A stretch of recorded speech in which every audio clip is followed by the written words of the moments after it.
Hi guys, my name is Oliver, and today we're going to take a look at another horrible case with you from love to hate. On the night of December 1st, 2010, Staff Sergeant Nathan Payette was in a hurry. He was late for duty at Nellis Air Force Base in Nevada. By a strange coincidence, his alarm clock, which never failed to go off, did not ring today. Nathan woke up at 11 p.m. and woke up his wife, Michelle. He took a shower, said goodbye to his family. Then he went out to the garage. He was about to put on his uniform and start the car when suddenly, loud shots rang out from behind. Mr. Payette's children and wife came running to the noise.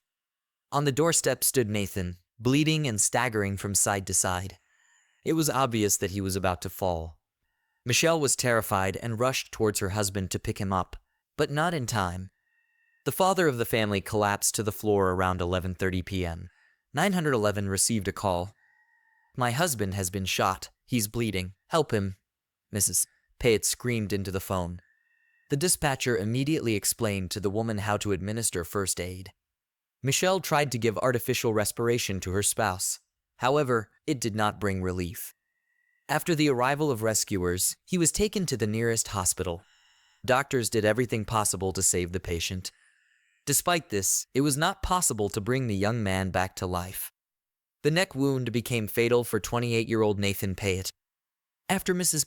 Payette was informed of her husband's death, her life was divided into before and after. An exemplary family man, a valiant serviceman, was murdered on the doorstep of his own home in Las Vegas. His death caused a public outcry. Relatives, acquaintances, and just concerned citizens were waiting for explanations from the police. Who could decide to such lawlessness? What motives pursued the criminal and was subsequently brought to justice? These and other questions we will try to analyze together with you. Nathan Joseph Villagomez Payette was born on February 12, 1982, in the village of Tamuning, Guam. The territory of the island is not part of the United States of America, but it is a possession of the United States. At the same time, the United States determines foreign policy and does not interfere in internal affairs. Guam is a small island in the Pacific Ocean. Due to its paradisiacal beauty and historical past, this area is especially popular among tourists. Nathan was not only born in an amazing region, he was also fortunate to have a large and loving family. He had 3 brothers: Matthew, Anthony, Eric, and 1 sister, Carmela. The children were very friendly and helped their parents in everything. Nathan himself was different from the others in that he never caused trouble. He was a caring child at home and a diligent student at school. The boy was very sociable, so he easily made friends. He was the soul of the company. His name was always on the rumor. Perhaps there was no one who did not want to communicate with him. Recalled about him brother Eric, living near the ocean. Nathan loved swimming from childhood. Later, he began surfing. He spent all his free time on the beach, enjoying the sun and life. Nathan met his future wife during his studies at South High School. The educational institution was located in the neighboring town of Santa Rita. Michelle Ann Chuck was attracted to him at first sight. Young people began to spend time together, and with each day, their affection for each other only grew. They never parted. Together they studied at school, prepared for classes, and helped with household chores. Strong teenage friendship was replaced by tender love. When Michelle was 16 years old, a terrible grief befell her family. Her mother died. Therefore, the girl spent all her free time helping her sister Melissa, the eldest of Chuck's family, who took on the role of mother and mistress of the house. Nathan supported her in everything she did and helped to look after the younger children.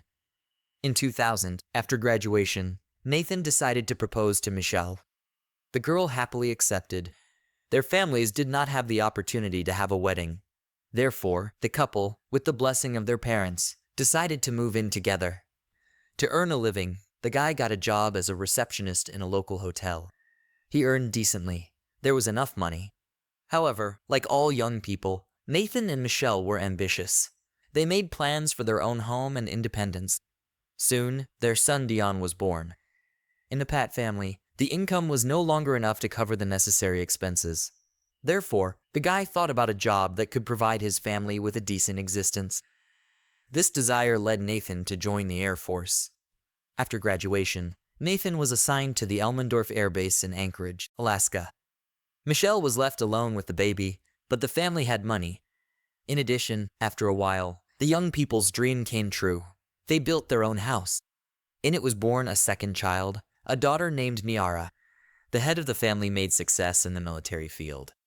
This favored the desire to achieve everything that he and his wife had previously been deprived of. Finally, 6 years after their engagement, Michelle and Nathan had a big wedding. My mom was extremely proud that her youngest son was the first to go out and achieve something, Eric said. In 26, Nathan was transferred to the Davis-Monon military base in Arizona. He was promoted to the position of weapons loading team leader for the A-10 Thunderbolt attack aircraft of one of the Essex squadrons.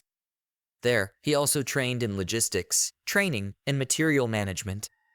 Nathan definitely loved his job and did it with dedication. Most importantly, he did it with the best of intentions. He was a son of his country. One of his co-workers characterized him. In 2007, Nathan and his family moved to Nellis Air Base.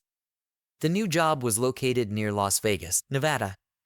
There, the young man was assigned as an assistant junior officer in charge of the supply section for maintenance of combat aircraft.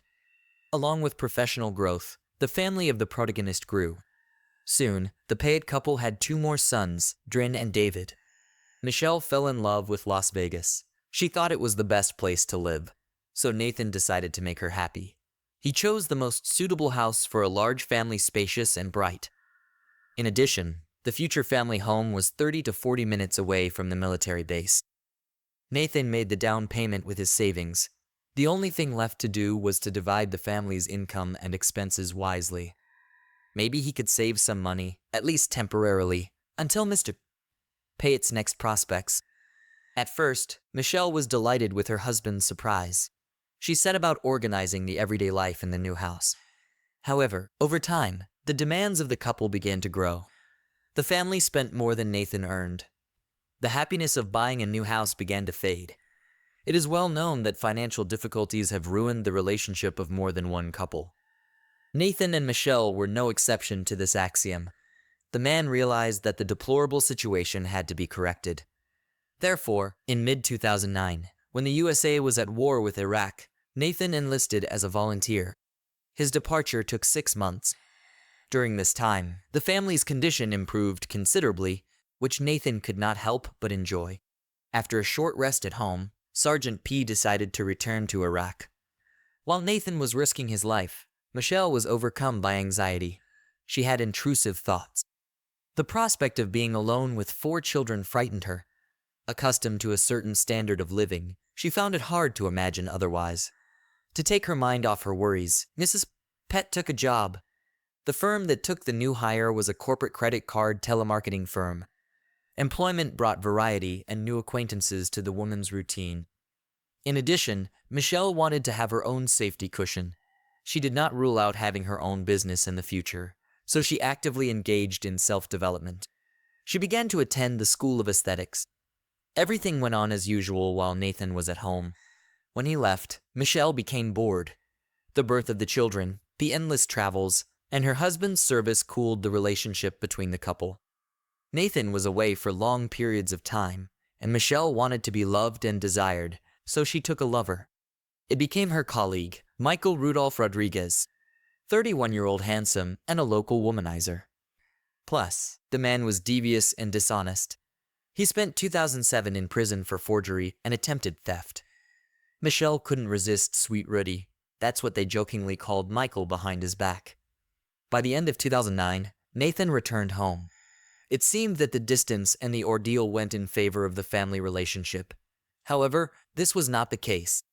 The wife was playing a double game. She did not want to lose her husband, having an infatuation on the side. Therefore, she tried to please him in every way. Nathan was fascinated by the changes that had taken place in her appearance and character. The children had been growing up without a father for a long time, which had a negative impact on their education. He decided not to leave his family for a long time. It did not occur to him that the striking changes Michelle could be associated with treason. So pure and faithful was Nathan himself.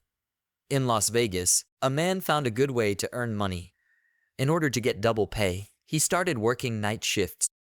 In addition, Nathan took up private teaching. He developed training for simplified baseball for young children. As for Michelle's pretense, it didn't last long. As soon as the usual standard of living began to fall, the spouse changed her attitude to the opposite. After a while, the problems in the couple's relationship went beyond. At Thanksgiving in 2010, the young family was visited by brother Eric and his wife Veronica for the first time. The guests sensed the tension between the PS. They had changed beyond recognition. It seemed that the former feelings between Michelle and Nathan completely disappeared. The couple could not hide from outsiders not only personal, but also financial problems. Almost empty pantry and refrigerator. A week later, on December 1st, 2010, a strange communication took place between Mrs. Pett and Mr. Rodriguez at 11:12 p.m. Michelle received a text message from Michael. "Hope you are feeling better," the man wrote. "Van Dyck's contract for tomorrow is almost finalized." 2 minutes later, he sent another text. "If you're not feeling well, let me know. I'll give you a couple of days to rest. Remember, I appreciate your help." At 11:19 p.m., Michelle replied, "My husband just recently woke me up. Right now, he is trying to leave the house, but I think he's going to be late today. Lol. I'm sorry the contract is giving you so much trouble." A couple of months before the tragedy, Michelle didn't want to be with Nathan. Nor was she going to leave him because she realized that breaking up wouldn't do anything except headaches and empty pockets. "I don't think he will forgive me and support me after the divorce," Michelle thought. The alimony would hardly be enough for a normal life. In addition, Mrs. Pat was aware of her husband's military insurance. In the event of his death, payments totaling about $6,500 were due to the wife. These sinful thoughts did not give rest to the woman's sick mind. One day she shared them with Michael. Surprisingly, he was intrigued. So the terrible idea of Nathan's former lover turned into a cunning plan. Mr. Rodriguez knew that Michelle and he could not do it alone. It was too complicated, so he enlisted his friend Corey Alexis Hawkins in the criminal scheme. The 33-year-old mercenary had about 9 convictions, each one of them related to theft or fraud. Corey was a hardened criminal, so he agreed to help on the condition of a substantial reward. He estimated his participation at $20,000. After thinking hard, Michelle and Michael agreed. A little later, a couple more people joined their group: 23-year-old Jessica Austin, Corey's girlfriend, and her friend Shannon. By the way, Jessica's friend was not particularly intelligent. She earned her living by starring in adult movies. Shannon was offered 5% of Corey and Jessica's royalties for her help. The fabulous money turned the woman's head. The original plan was to shoot Nathan in his Chevrolet Tahoe. After that, the criminals intended to drive the car with the man's body and leave it in the parking lot of one of the apartment complexes. Jessica had to buy the things necessary for the crime: men's gloves, a car cover, and a fragrance. Shannon's job was to provide an alibi for Michael. If anything, she had to confirm that on the day of the murder, Michael was by her side. On December 1st, 2010, Michelle felt ill. She deviated from her usual schedule and reported home at around 5:30 p.m. Michelle did not normally arrive so early. Her classes at beauty school were ending late. Around 10:40 p.m., Mrs. Pat's foot crossed the threshold of the house just 5 minutes before Nathan left for work on that unfortunate day. Michelle saw her husband sleeping on the sofa. She woke him up and suggested that they go upstairs to lie together. He didn't object. That was the last night the couple spent together. Late for work, Nathan went downstairs just at that time. Michelle was corresponding with Michael. In order not to arouse suspicion, the accomplice corresponded using code words. The instigator himself, along with his accomp, was sitting in a black Cadillac SRX. The car was parked just ahead of the future victim's house. The perpetrators wore latex gloves so as not to leave any traces. Michael realized that the sergeant's military training could play into the latter's hands, so he decided to take him by surprise and approached him from behind. Michael drew his pistol and shot Nathan 5 times in the back. Michael quickly ran out of the garage, got into his car, and drove away. The perpetrators then fled to a previously prepared place. They burned the clothes in the fireplace and disposed of the rest of the evidence. After that, Michael, with Shannon, went to the hotel. In this way, the couple wanted to create an alibi. In parallel, Jessica engaged in a thorough cleaning of the apartment in which they stayed.